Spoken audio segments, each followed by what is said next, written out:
حضرت ابن مسعود رضی اللہ عنہ سے مروی ہے کہ ایک مرتبہ میں بارگاہ رسالت میں حاضر ہوا تو نبی پاک صلی اللہ علیہ وآلہ وسلم کو شدید بخار چڑھا ہوا تھا۔ میں نے ہاتھ لگا کر پوچھا، یا رسول اللہ صلی اللہ علیہ وآلہ وسلم، کیا آپ کو بھی ایسا شدید بخار ہوتا ہے؟ فرمایا، ہاں، مجھے تم میں سے 2 آدمیوں کے برابر بخار ہوتا ہے۔ میں نے عرض کیا کہ پھر آپ کو اجر بھی دوہرا ملتا ہوگا؟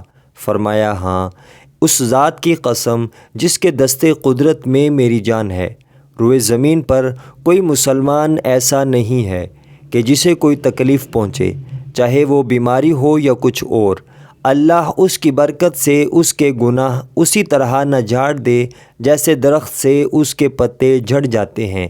مسند احمد حدیث نمبر 3618۔ حضرت ابن مسعود رضی اللہ عنہ سے مروی ہے کہ ایک مرتبہ کسی نے نبی پاک صلی اللہ علیہ وآلہ وسلم سے یہ سوال پوچھا کہ کون سا گناہ سب سے بڑا ہے؟ نبی پاک صلی اللہ علیہ وآلہ وسلم نے فرمایا، اللہ کے ساتھ کسی کو شریک ٹھہرانا، بالخصوص جب کہ اللہ ہی نے تمہیں پیدا کیا ہے۔ سائل نے کہا، اس کے بعد کون سا گناہ سب سے بڑا ہے؟ نبی پاک صلی اللہ علیہ وآلہ وسلم نے فرمایا، اس ڈر سے اپنی اولاد کو قتل کر دینا کہ وہ تمہارے ساتھ کھانا کھانے لگے گی۔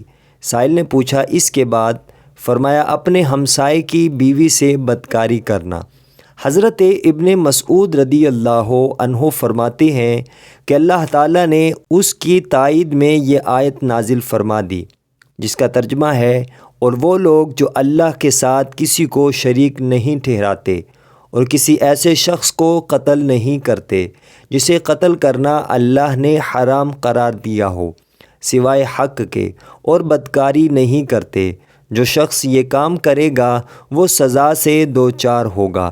مسند احمد حدیث نمبر 3612۔